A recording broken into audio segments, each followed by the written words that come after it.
Antarctica की अनजान और खौफनाक दुनिया बेशुमार मिस्ट्रीज से भरी हुई है। कुछ को तो सॉल्व कर लिया गया है, लेकिन कई अभी तक साइंस के भी पल्ले नहीं पड़ रही। बर्फ की मोटी तह के नीचे कौन सी दुनिया बसती है और यहाँ से मिलने वाला 10 लाख साल पुराना आइस क्यूब हमें टाइम ट्रेवल करवा कर हमारे अर्थ के पास्ट में कैसे लेकर जाता है। जेम टीवी की वीडियोस में एक बार फिर से खुशामदीद। नाजरीन, अंटार्कटिका जिसको दुनिया का बॉटम या फिर साउथ पोल भी कहा जाता है, यहाँ की आइस शीट्स की गहराई 4.7 किलोमीटर तक रिकॉर्ड की गई है। ये इतनी गहराई है जिसमें बुर्ज खलीफा जितनी 5 बिल्डिंग्स को एक दूसरे के ऊपर खड़ा किया जा सकता है।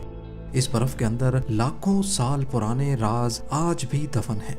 सबसे पहले हम जानेंगे यहाँ की बर्फ के नीचे छुपी जिंदगी के बारे में।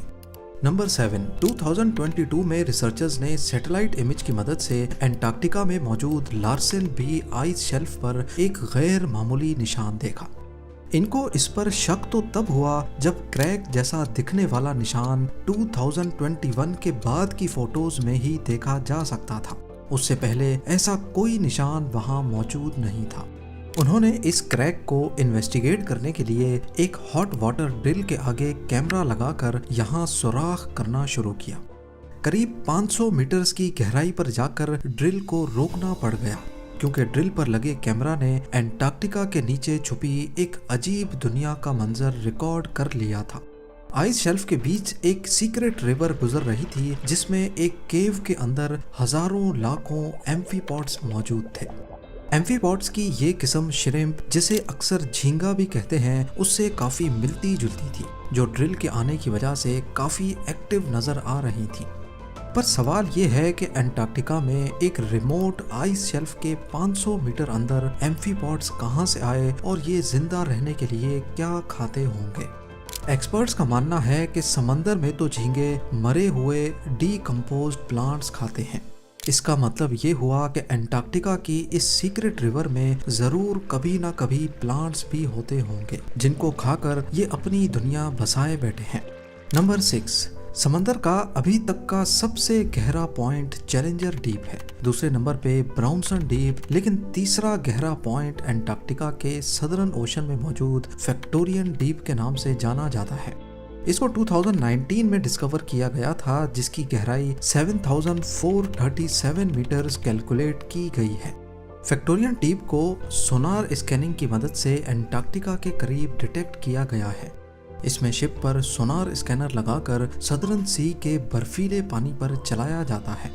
अभी तक सी फ्लोर का जो मैप सोनार स्कैनिंग ने बनाया है, उसमें 1200 टेस्ट लगे हैं, लेकिन अभी भी रिसर्चर्स ये जान नहीं पाए कि ये पॉइंट कैसे बना था और इसका आसपास के समंदरी फर्श के साथ क्या कनेक्शन है। नंबर 5, 2022 में अंटार्कटिका से गुजरने वाली एक क्रूज लाइन के पैसेंजर्स ने पानी में एक बहुत बड़ी जेलीफिश देखी। क्रूज के ऑपरेटर ने सबमर्सिबल डिप्लॉय की और पैसेंजर्स को पानी के अंदर जेलीफिश का नज़ारा दिखाने ले गया।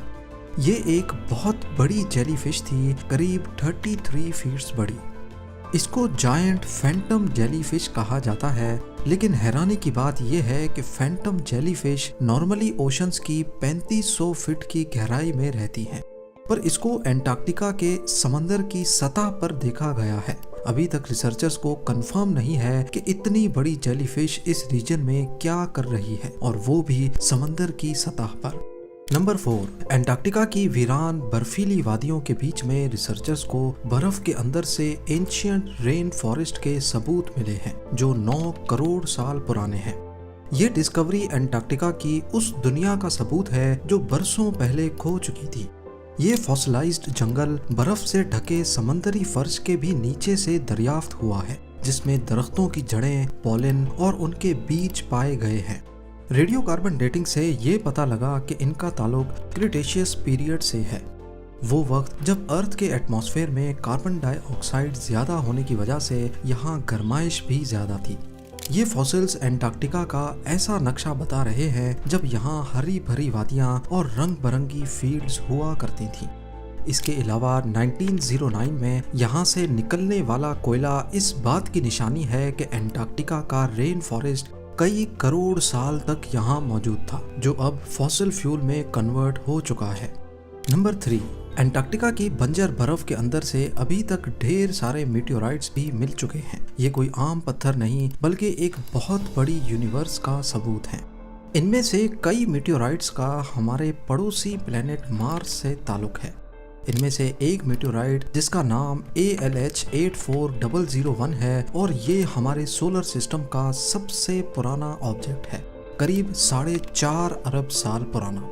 इस मीटियोराइट ने 1996 में हेडलाइंस बनाई थी जब साइंटिस्ट ने ये ऐलान किया कि मार्स से आए मीटियोराइट में माइक्रो फॉसिल्स के एविडेंस मिले हैं, जिसका मतलब है कि जब ये मीटियोराइट मार्स से टूटकर यहाँ आया था उस वक्त मार्स पर जिंदगी मौजूद थी। साइंटिस्ट के इन दावों की वजह से ही मार्स पर आज जिंदगी ढूंढने की कोशिश की जा रही है। इस मीटियोराइट से साइंटिस्ट को मौका मिला कि वो मार्स के एटमॉस्फेयर और वहाँ की वॉल्केनिक एक्टिविटी पर रिसर्च कर सकें। इसमें कुछ ऐसे मिनरल्स भी पाए गए हैं जो सिर्फ पानी में होते हैं, जो इस बात का सबूत है कि मार्स पर पहले पानी बहुत ज्यादा मिकदार में बहता था। नंबर 2, हमें से अक्सर लोगों के जहन में एक सवाल आता है कि साइंटिस्ट को अर्थ के पास्ट एटमॉस्फेयर के बारे में इतना एक्यूरेटली कैसे पता चलता है। ये राज भी अंटार्कटिका की बर्फ के अंदर एंशिएंट आइस क्यूब्स में मौजूद है। यहाँ पिछले हजारों नहीं लाखों सालों से बर्फ मेल्ट नहीं हुई, जिसका मतलब है कि इनके अंदर उस वक्त के एटमॉस्फेयर के एयर बबल्स आज तक प्रिजर्व्ड हैं। यहाँ तक पहुँचने के लिए आइस के पूरे कोर को ड्रिल करके बाहर निकाला जाता है। जितना गहरा कोर बाहर निकाला जाएगा उतना ही टाइम में पीछे जाना आसान होगा। बर्फ की हर लेयर के अंदर मौजूद एयर बबल्स हर एक साल की एटमॉस्फेरिक कंडीशंस को महफूज रख कर बैठे हैं। ये एंशिएंट एयर के बबल्स हैं जिनको हजारों लाखों सालों से कभी डिस्टर्ब नहीं किया गया। इनमें मौजूद मुख्तलिफ गैसेस पर स्टडी करके साइंटिस्ट अर्थ के कदीम दौर की एक झलक को दोबारा से पेंट करने में कामयाब हुए हैं। 10 लाख साल पहले बना ये आइस कोर उस वक्त का है जब अर्थ का क्लाइमेट साइकिल 40,000 ईयर्स बाद चेंज होता था। इसके बाद ये साइकिल 1 लाख सालों के बाद बदलने लगा, जो अभी तक चलता आ रहा है। इन आइस कोर्स की मदद से अर्थ का फ्यूचर क्लाइमेट भी प्रेडिक्ट करना बहुत आसान हो गया है। जैसे हर 1000 सालों के बाद कौन से तूफान और सैलाब दुनिया में आते रहे हैं और इनको अब अगली बार कब आना है, ये सारी प्रेडिक्शन इन आइस कोर्स की मदद से ही की जाती है। और अब नंबर 1, 1950 में अंटार्कटिका की आइस शीट्स के नीचे एक बहुत बड़ी माउंटेन रेंज डिस्कवर की जा चुकी है, जिसको गैम्बर्टसेफ माउंटेन रेंज कहा जाता है। 1200 किलोमीटर तक फैली हुई इस माउंटेन रेंज के पहाड़ 3000 मीटर्स तक ऊंचे हैं। पर हैरानी की बात यह है कि ये पहाड़ दुनिया में मौजूद दूसरे पहाड़ों से काफ़ी अलग है। नॉर्मली जिस एरिया में ये पहाड़ मौजूद हैं इनको बहुत पुराना होना चाहिए, लेकिन इनकी बनावट बता रही है कि ये इतने पुराने नहीं हैं। बर्फ के कई किलोमीटर नीचे इनकी मौजूदगी भी साइंसदानों को परेशान किए हुए है, क्योंकि पहाड़ ज़्यादातर टेक्टोनिक प्लेट्स की मूवमेंट से बनते हैं, लेकिन अंटार्कटिका में ऐसी कोई मूवमेंट नहीं होती, जिसका मतलब ये हुआ कि ये पहाड़ ज़मीन के अंदर मौजूद मैग्मा के उबलने की वजह से उभरे हैं। लेकिन अभी तक इस बात का साइंसदानों के पास कोई सबूत नहीं। उम्मीद है जेम टीवी की ये वीडियो भी आप लोग भरपूर लाइक और शेयर करेंगे। आप लोगों के प्यार भरे कमेंट्स का बेहद शुक्रिया। मिलते हैं अगली शानदार वीडियो में।